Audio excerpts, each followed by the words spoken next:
Everybody loves a comeback story, but nobody wants to be the comeback kid. It wasn't about making sure that we went everywhere all at once. It was about doing a really great job, one thing at a time. It is an exercise in the company grows as fast as you're willing to evolve. The company grows as fast as you're willing to trust yourself and your team. The company grows as fast as you're willing to do the internal work on yourself. Founders have stories about scaling. Angie Tebbe has one about stopping. She built Rae Wellness into a brand with 4.5 million customers. Then right at its peak, she paused the entire company. She then had to rebuild it from the foundation up. This is a conversation about the decisions of when to stop versus pushing through, what to protect when everything is on the table, and how a community carries a brand through the dark. Rae Wellness makes affordable, clean supplements for women for stress, sleep, sexual wellness, hormonal health, digestion, and beauty. Angie Tebbe started her career at Microsoft and spent 13 years at Target, finishing as chief of staff for the home division. She founded Rae Wellness in 2019 after spotting a white space between premium supplements and cheap sugar-laden vitamins that were never designed for women. The wedge was accessibility without compromise, vegan, non-GMO, made in the US, no fillers, with hero products starting at $14.99. Angie Tebbe, welcome to Reclaim. This episode of Reclaim is brought to you by Future Digital. At Future, we partner with the next generation of category-defining health brands to scale through paid media, lifecycle marketing, and performance creative. If you're building a women's health or family brand and you're looking for a growth partner who knows your category, visit Scale with Future to start the conversation. Now, let's get into it. Angie, welcome to Reclaim. I'm so excited to dive into you and your story about building Rae Wellness. And we were just saying before the recording that we're both matching in green today. So how perfect is that? Perfection. Yes. Well, let's start at the beginning. I'd love to dive into the origin and the birthing of Rae, what sparked and what had you see the white space with creating premium products and making it accessible. I think you were earlier in your time, when you came 2019, is that 2019 launching around 2020? 2020. But Yeah. 2020, yes. Early, I think, in this space of creating accessible, high quality products designed specifically for women. So let's start at the beginning. What sparked the birthing of Rae and what got you to the point from your journey to seeing this gap and had the conviction to say, I'm going to go into this and build a company out of it? It has been a life in the making. So I grew up Mm. really holistically. So my mom was a nurse. My dad should have been a healer. He was Mm. Reikiing us and, making sure we're educated on homeopathy. And, I was meditating at the tender age of 5, right? So we were kind of that weird family on the block from a very young age. And so I learned, this almost the cellular appreciation of wellness. And it's not just one idea, right? It's not just that the Eastern beliefs are right. It's not just that Western medicine is wrong. It is truly a culmination of both of those things together. And the answer is it depends. And every body and mind is unique. So the answer really is it depends. So what happened though was, I kind of tucked that away in pursuit Okay. of, I grew up with not many financial means. And so for Mm. me, what was important was, um, you know, being successful in my career, Yeah. buying the cars, doing the home, like all of those things that then you come Mm. later in life to find out aren't the important things. But for me, Mm. the pursuit Yeah. of, kind of, those financial achievements, through corporate America were it for me for a long time through Microsoft and then my amazing career at Target. And what ended up happening was I couldn't ignore it anymore. And so at Mm. a certain point, I was creating brands through Target, largely in home and apparel, but this wellness piece just kept nagging at me. And it was my own personal experiences, but a lot of women that were proactively or acutely not well, not putting themselves at the priority list. I was burnt out. I had 2 little boys then, now I have 3. And so it was just kind of this my own experiences of, what women go through. And so I couldn't ignore it any longer. The forces were strong. And so I left in pursuit of wellness, not knowing what it was at the time. So that was in late 2018. I left corporate America. Okay. At that time, how did it feel when you look back at making that kind of leap and shift? Because you're exploring wellness in that current day. How did you, I guess, walk me through the thought process and what was going on for you? Like, how did you decide, what kind of supplements to start with? Because, now you've supported across hormone, digestion, but let's zero in on making that leap. And then what did you zero in on when it came to the first products? I knew we needed to create a company centered around women. Okay. I joke that all the research that exists out there or existed at the time and continues to exist is for mice and men, right? Because it is true. It's true. Like a lot of the Yeah. clinicals are based on, biomarkers and biomass of men, or products are, largely tested on mice. And so for me, it was just this ridiculous notion that women are 80% of the purchasing power here domestically in the United States.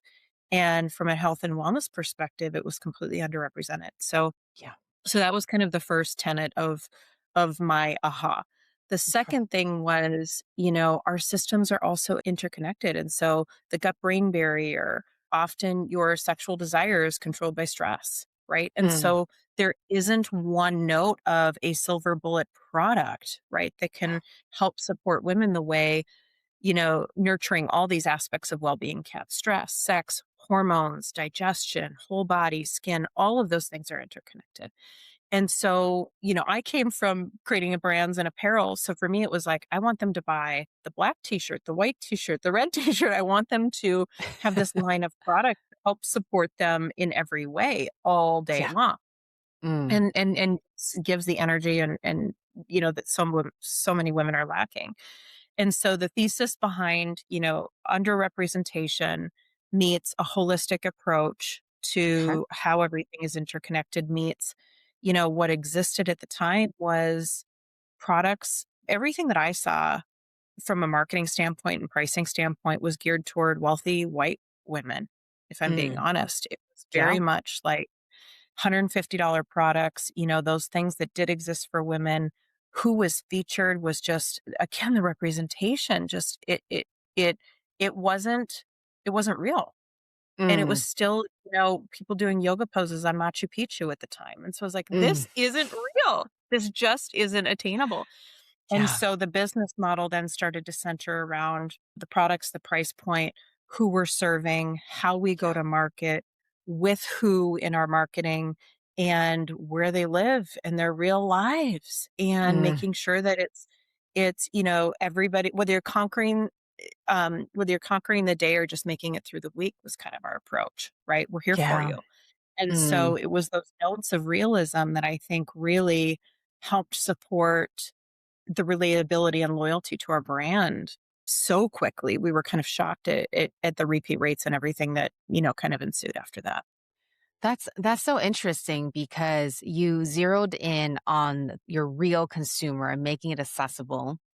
And I'm curious how many products you went to market with. And the reason why I'm asking is because in this current day of digital health, you could see it anywhere from at home diagnostics, biomarker testing. And you're right, there's such a range of more premium products. And then now there is more healthier versions that's more accessible through big box retailers.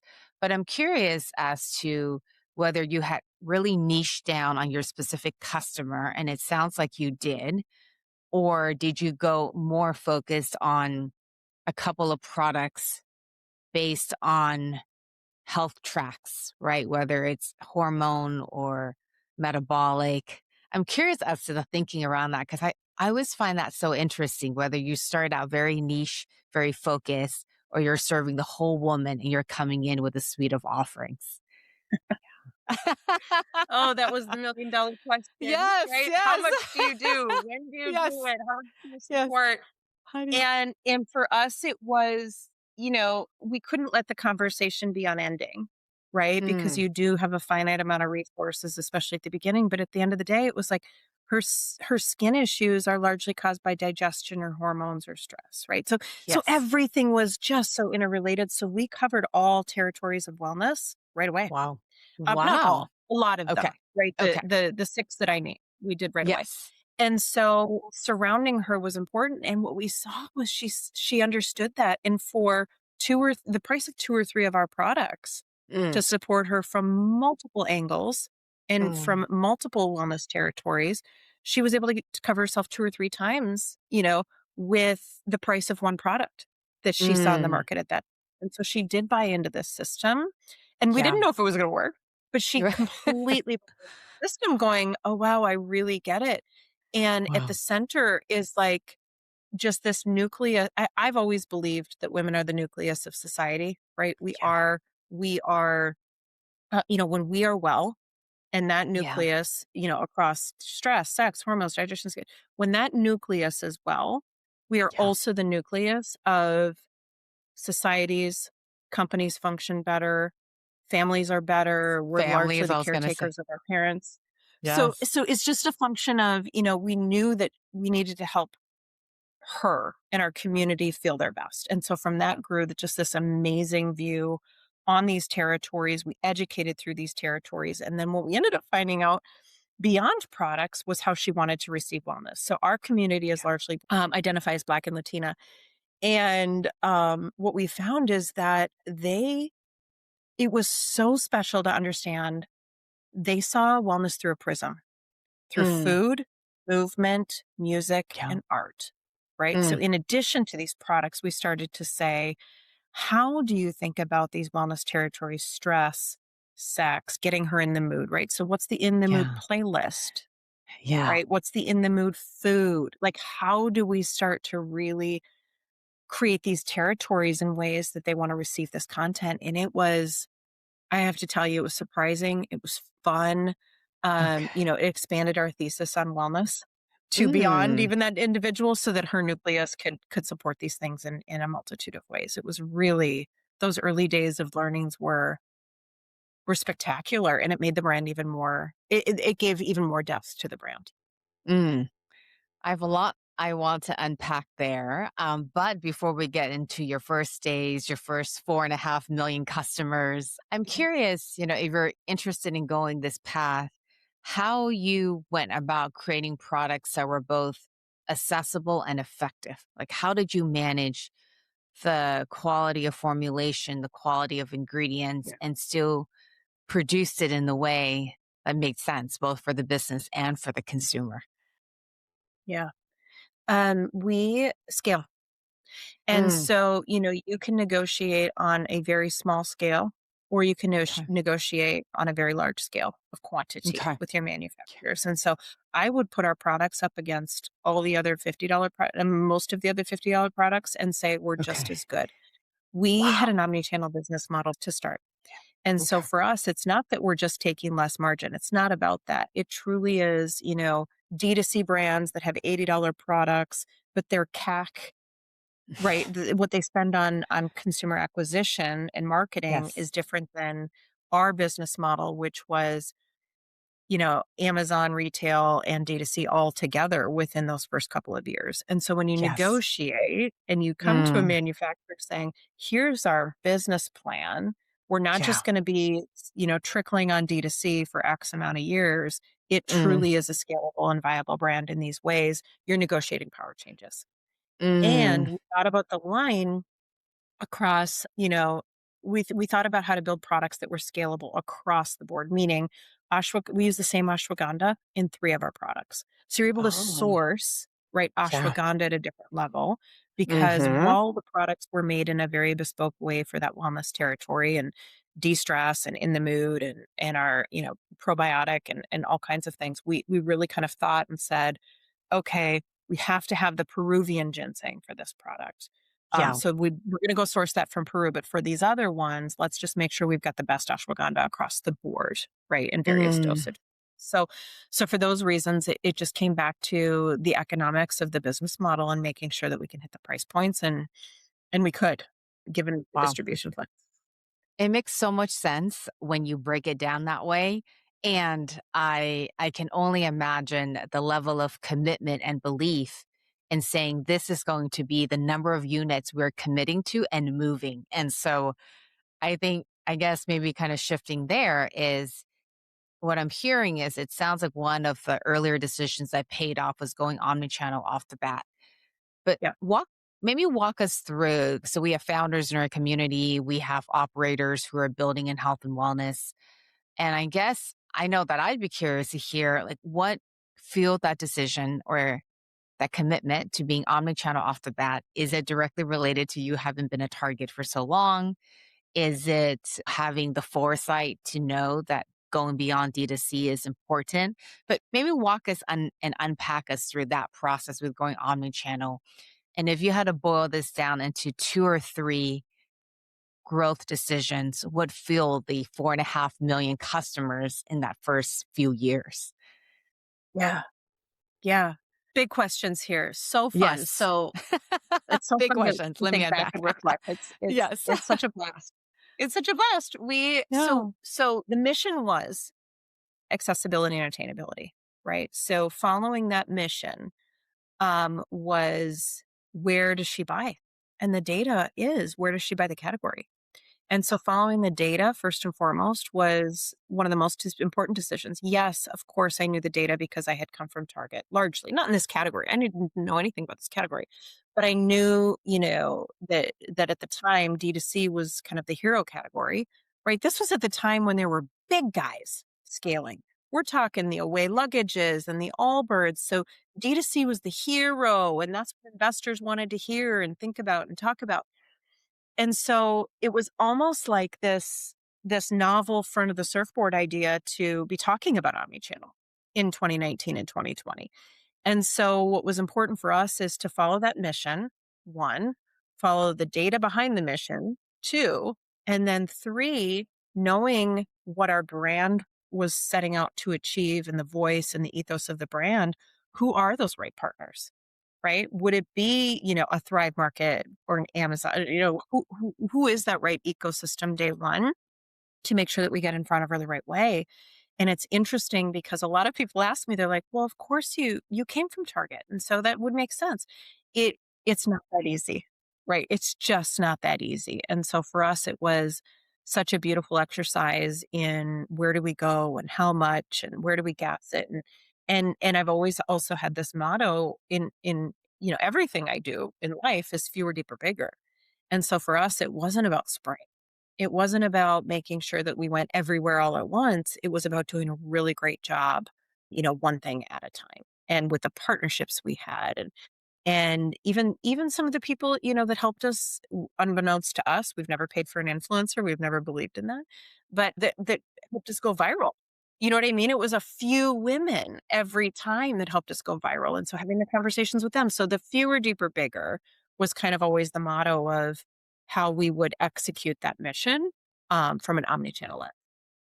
And from the omnichannel perspective, how would you weight the channels in terms of focus or growth, right? Was it like if you had to stack it, I'm curious, Amazon, D2C, retail, organic. I'm curious because you mentioned never paying for influencers, which is also very interesting.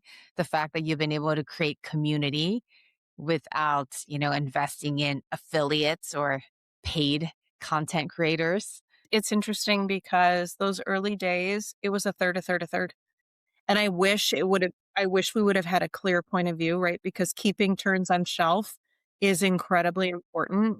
Fulfilling your subscriptions on your D2C site is incredibly important. Making sure that you're investing in Amazon for reviews is incredibly important. So we were faced with everything is incredibly important at the end of the day. And so it was this really wonderful challenge of, okay, like, it's not like Amazon was terrible, or it's not like, oh, B2C is just not gonna be a thing. It was truly this blend, and so from a marketing standpoint, we needed to think about authenticity, right? Because that's who we set out to be, which to your point on, you know, getting a whole influencer army out there that said hashtag multivitamin changed my life overnight. It just wasn't authentic to us, right? Because we were all about like this slow burn of all these companies promise you this silver bullet and you're going to feel great tomorrow and within hours we just didn't want to overpromise. And so because every body responds to this category differently and our products differently, and so for us it was consistency of message.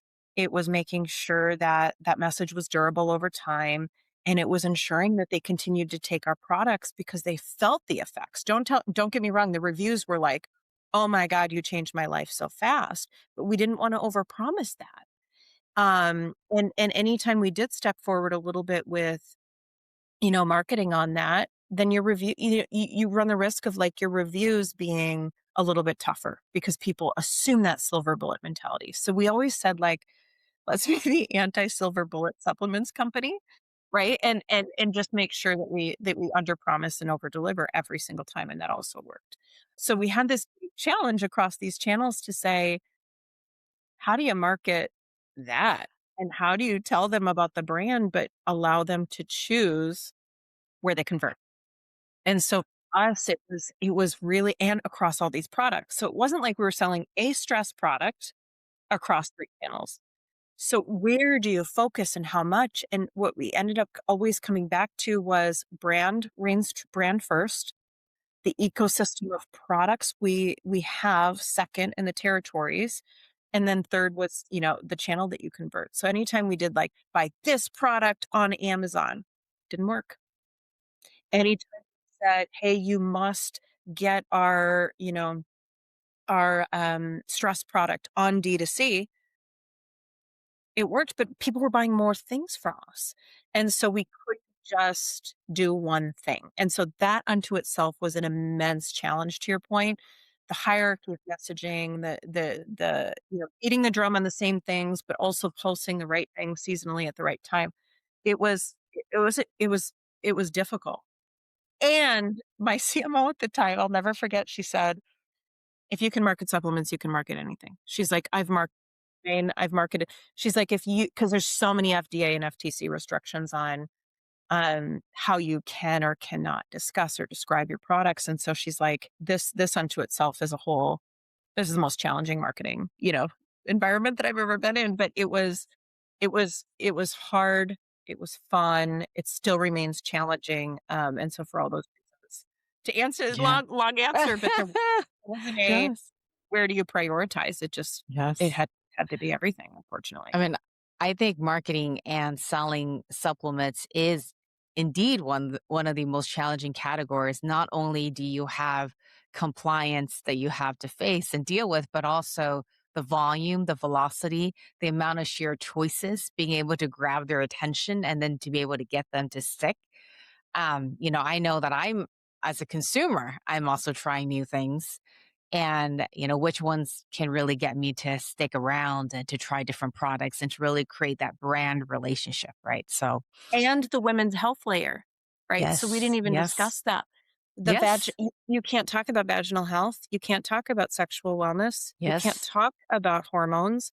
TikTok hmm, shuts you down all day yes, long, right? And yes, so the nature, but but I promise you, similar products on the men's side don't.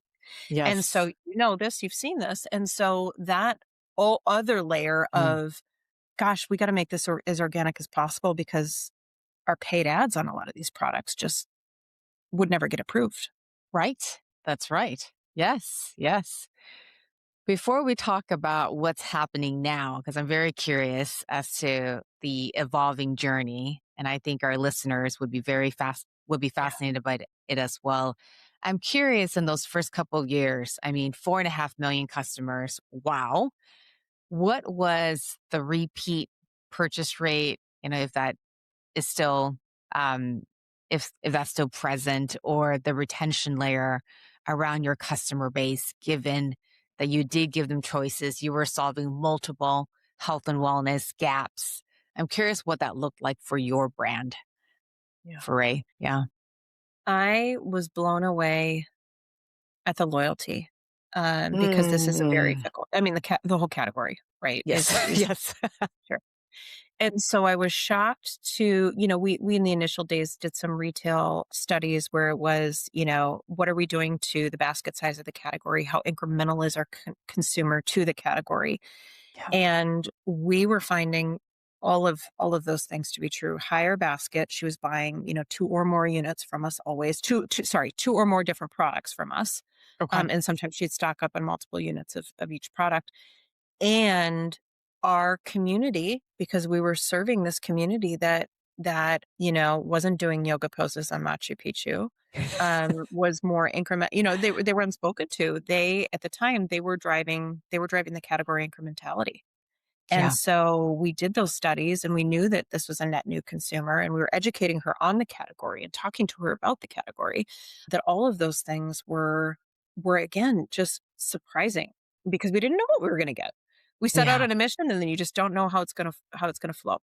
And so Yes. our repeat rates, we were able to kind of napkin math them, Okay. right? You Sure. can't get the exact data, but napkin math the repeat rates on at retail and Amazon, and they were really strong.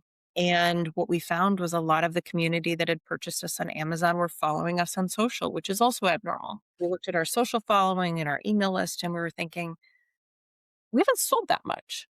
You know what I'm saying? Mm. Like we Mm-hmm. haven't sold that much on D2C. So they're coming in across the network and having these conversations with us beautifully. D2C was best in class repeat rates. Like Mm. D2C specifically, and then across the other channels, we were able to napkin math it, and we were shocked. And then that's the case study we continued to share Yeah. is they're coming in and they're coming back. That speaks to me. That speaks volumes to your product quality, to your efficacy, and also to the needs that you're meeting for this population, for this group. Um, Yeah. so I guess maybe moving forward. So you went dark for 2 years. Maybe walk us through what that was like, if you want to go into it. And then I want to talk about today, like where Ray's focus is today after the relaunch, how you carried through with the community. I can only imagine your customers needing and asking for the products. And so what did they do for those couple of years? Again, we can go wherever you want to go here. Yeah. Yeah. But I just have a lot of questions and just like thinking around that process. You Um, should. and You during that should. period. I did. Yes. I mean, it was and I'll go there. So we, kind of 2 things happened simultaneously, which were kind of both unfortunate events. The first is there was a partner that we just didn't see eye to eye with. And, you know, given the mission and given the value systems and I've always been able to sleep at night given my ethics. I will always stand on the values, of the brand, and this is the lens through which we make choices. So we had a partner that didn't quite see eye to eye with kind of the path forward. So that was one thing that happened. And then the second thing that happened that was incredibly unfortunate is we were expanding in retail to another retailer and there was a mishap where it was not. I mean, if our team knew one thing, it's how to do retail, right? So if we needed to check and dot our I's and cross our T's or whatever that expression is, well, they had the wrong barcode in the system, and so we couldn't scan it, get it out the back room for for a really long time. So we estimated tens and tens and tens and tens and tens of thousands of units going through the register under department 0000, right? And so you just don't get credit for those things. So those 2 things kind of happened simultaneously, and we were faced with, do you keep running at warp speed? Do you take a pause and reset? What is best for the consumer at the end of the day? Well, unbeknownst to me, I didn't know what was gonna happen, but we decided to kind of retrench, reoperationalize, talk to all of our partners about what was going on, and then I didn't know. We did go dark, and everybody was like, "What happened? Where are you?" Because we didn't announce anything. And transparently, it was because we didn't know, right? We didn't know kind of what would happen. And, for me, it was one of the hardest periods I mean, I've gone through some not great things in life, and I've lost people. My dad, who taught me everything about, homeopathy and the eastern side of wellness, of course. I had, lost him. So I've been through worse times, but this was the hardest, right? In terms of what do we do and is it over? And some days were dark and I felt dark and can I get up? It was not pretty, transparently. But I, about 10 months after, we had taken this great pause, I said, let me just look at the data again. I think it's over. But I just started taking a peek. 12,000 people were on our website still every single month. There were hundreds of emails a week from women saying, "You let me down. I can't find you at my Sarasota, retail location. What happened? Where are you? You helped me through these terrible time again, FDA to FTC, so I can't really say the benefits of our product. We did, but you helped me through some really tough, whether it be female ailments, female conditions, and or really tough times, stressful times in my life. And so immediately, I just immediately somehow I had the energy to just look at this and go, wow, it's not over and it can't be over. Our community is calling us back and they need us back and they want us back. And the responsibility behind, the responsibility I felt in those moments, I stepped back and I reflected and I was like, okay, I don't know what this means. I have no idea what this means, but we're going to figure this out. And I remember taking my husband to dinner and I was like, look at this. You know what I mean? I was doing other things in the meantime for work. And I was like, look at this. Like, there's still something really profound here and really deep here. And so we made the decision at the time, my husband and I, we reached into my corporate 401k, right? Like, this adventure had not transpired in financial gains. I'll just put it that way. And so we reached into my corporate 401k and we said, okay, let's worst case scenario it. Let's look at it. And um, we started it up. And for those reasons, we were on a journey, and a lot of our partners were thrilled we're coming back, and a lot of the consumers. But we relaunched about 9 months ago, 8.5 months, and just D2C for now. We want to be reliable. We cannot let our consumers Oh, down. I just want to be very clear, right? And so, given the disappointment that they felt, and not everybody was, I didn't know again. Are they going to be willing to accept us back? Are they going to forgive us for not telling them, that we were gone?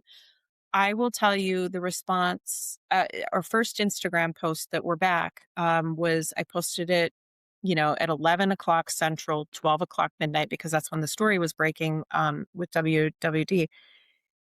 And it just started light. I mean, I didn't go to bed till 2:30 in the morning because I had people and partners and everybody just like reaching out saying, losing their minds.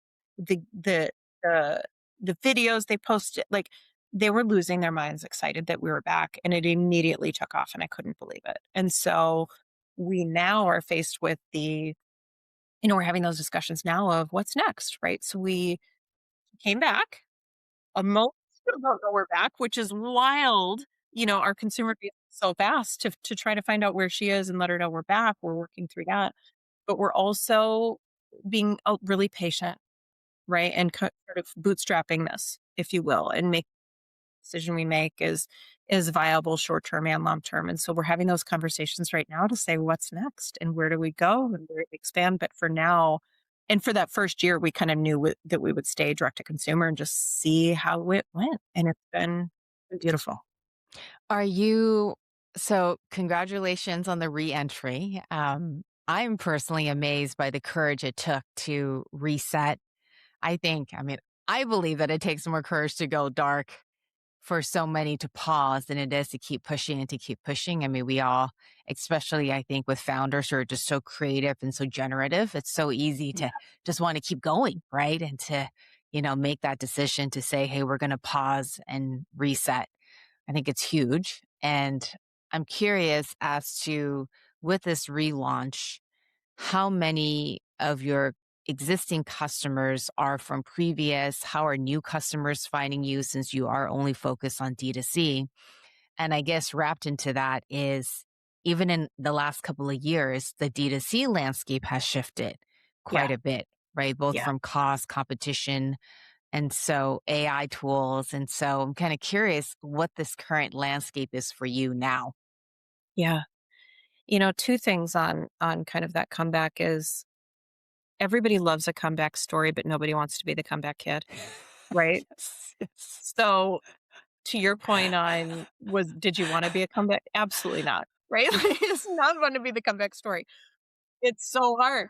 But thank you. And then the second piece to that is, yeah, the landscape's changed a ton. And to have the privilege to do the shoulda, coulda, woulda on the same company, nobody gets that. Right. So and the same brand, I'm stunned with we had product like fundamentally the brand was so solid, but you do look back on, some of your micro, not macro, we had great macro decisions, but some of the micro decisions, you're like, yeah, if I could only do that again, right? As a founder, you have that all the time.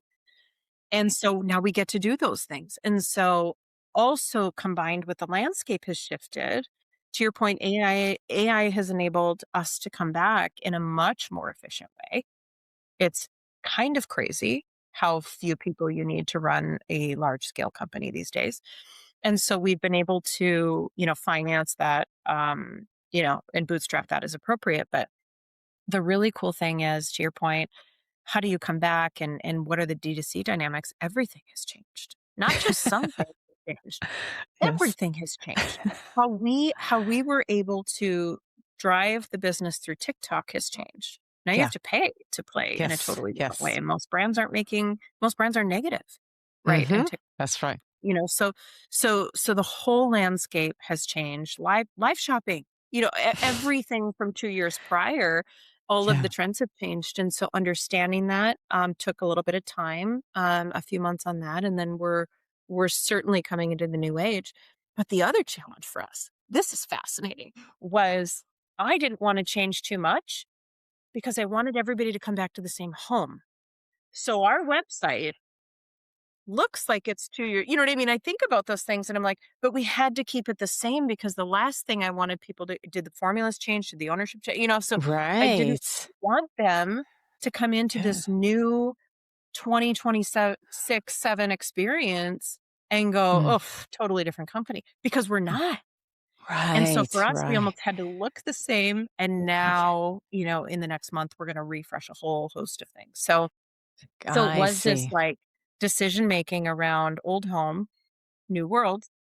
How do you make sure that the old home is in the new world? And then when do you start to create that new evolved home? And so all of those things had to play out for us. And are you finding that the majority of your customers since the re-entry, relaunch are Yeah. from previous, Yeah. or are Yeah. you Yeah. investing in Yeah. paid channels for new as well, or it's just more tapping Nothing into yet. previous? Nothing yet. It's all been organic. It's Interesting. all been Okay. you know, welcoming our existing base back. Word of Mm, mouth has certainly helped. okay. Old consumers, not old, but reintroduced consumers to a brand they already loved. And we're getting some new, but it's majority, the growth has just continued to come from people finding out that we're back. That's so interesting. Wow. And what a story. I can't think of many brands that have this story aligned to them. Wow. I Okay. hope most don't. I hope most don't. Yeah. Yeah. And so you've kind of alluded to it, but in terms of what's next, are there specifics that you would want to share with community, with the female founders who are listening to this or will be listening to this, in terms of what's next and kind of what's your vision for the next chapter? Yeah.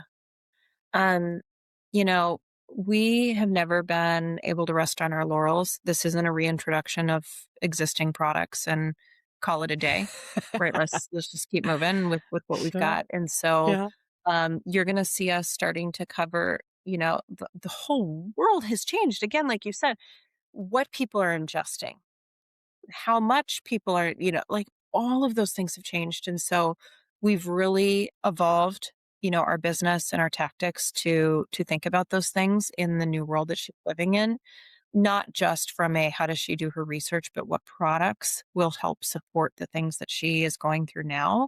So certainly there's some new products that we're going to launch that we're really excited about. There will be new channels opening up that we're really excited about. This reciprocity also that we have the privilege of thinking about, with our Latina consumer around Central and South America. So half of the consumers in our community that identify as Latina are Spanish only speaking. And so there's massive opportunity there. And so for us, again, helping to support her across multiple territories to help her feel better is the end game and will continue to be the goal. But the tactics to get there are endless. And so for us, a lot more to come. Nothing I can share now, but we're working through it and making sure that we take the right partners to do so. Mm, love that. Very exciting. I know that I always stay tuned. Just switching gear for a moment to your more personal founder journey. Yeah. I resonate with what you shared about your background and, wanting to create material security, economic security. I come from very similar childhood experiences. My parents were both entrepreneurs, but I never wanted to take that risk for a long time. And so I also worked at tech and company and more in the corporate environment. And so I'm curious for you, if you had to summarize the shift from going and evolving into a founder and owning the identity of a founder, is Mm. this your life's work? If you had to summarize maybe one or two like ahas that served you along the way because you've made that shift and you've worn different hats, over your lifetime, I'm curious what that could be. I know that's a broader question and Oh, just that's a what you whole shared book. about It's a your whole book. yes, that's a whole book, Right. yes. Right. And Yes. and I love asking this question to other founders too, and I'd love to hear your answer. But for me evolving largely, and I'll just say from a corporate security blanket, right, to becoming an entrepreneur, the first thing was, you know, it is an exercise in the company grows as fast as you're willing to evolve. Mm, Truth. The company grows as fast as you're willing to trust yourself and your team. The company grows as fast as you're willing to do the internal work on yourself.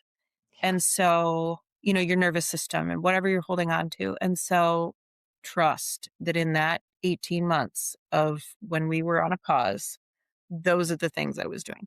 But I will say, the intuition with which founders need to data and intuition and the blend and when to trust Yeah. which aspects of it. It's not one or the other, it's both and how they come together. And intuition is data and experience to a large degree. Yeah.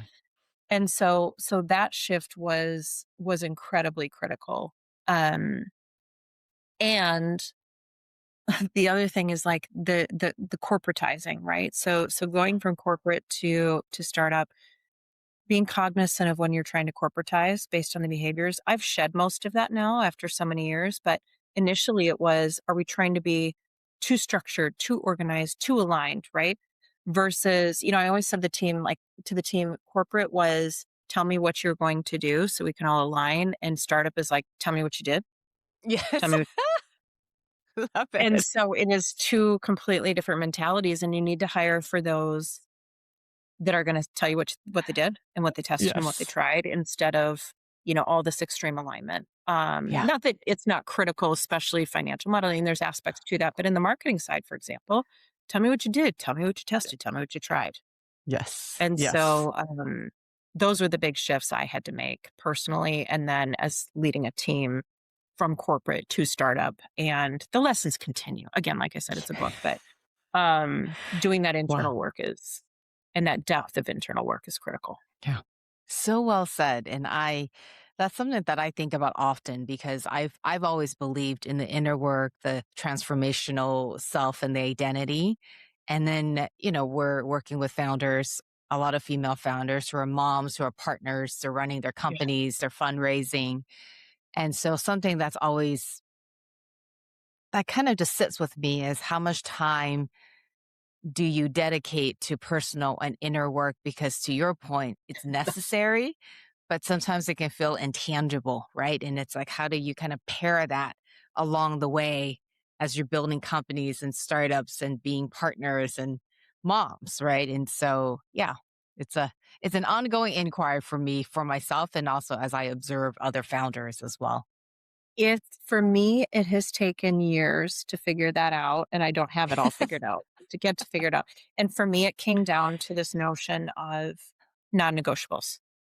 I Mm, will take my mom out for breakfast every 3rd Friday at mm, 7 AM of each mm. month. I Wow. will do you know what I mean? It really can't and Mhm. 7 to 9, great. Do you know what I mean? Who Yeah. has calls 7 to Yes. 9 on Friday? I Yes. generally don't. But so I'm just replacing my Starbucks mornings with that or Yes. whatever. So Yes. so for me, it came down to these non-negotiables, and that often means if my kids don't have a baseball game on a Saturday, I'm working all day Saturday. You know what I Right. mean? So it's a trade-off, but I Right. won't miss the baseball game. But Yes. when they Yes. don't, then I'm working. And so it just came down to this work-life blend thing is I don't believe in it. Yes. Or this balance, like balance is a BS word to me, but Yeah.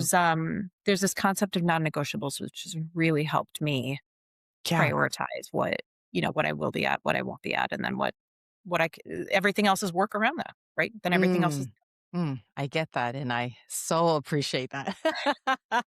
Okay, last question. Ray Wellness, yeah. what are you helping women reclaim? Well, we are helping women reclaim enough energy to support their body and minds Mm. to then reclaim what they need to, right? Like we said, we've got some badass women in our community, right? I, Yeah. I can't say they're artists and they're other entrepreneurs. They're all of those things. And Yeah. so it isn't one specific thing, but we help her feel better from the inside and we call it shine from the inside, right? Because nothing Yeah. else matters. If your insides are not feeling great, you can try, but nothing else will functionally work, right? For some time it can, but then it starts to break down. And so for us, we're helping them reclaim their inner shine so that they can conquer the day. They can make Yeah. it through the week, right? Back to the old taglines or the old verbiage that we used to use. That's what's critical is that looks different for everybody. But when you feel better and your body and mind are working together, you can kind of do whatever you want, right? And whatever you need to. Yes. Yes. Thank you. Thank you so much. I love this conversation. I love the connection that we had on this episode, and I can't wait to share with the community. Thank you, Angie. One more thing. Reclaim reaches founders, operators, and investors, building the future of health and wellness. If your brand wants to be in front of this audience, sponsorship slots are opening up. Reach out at support@scalewithfuture.com. The link is in the show notes.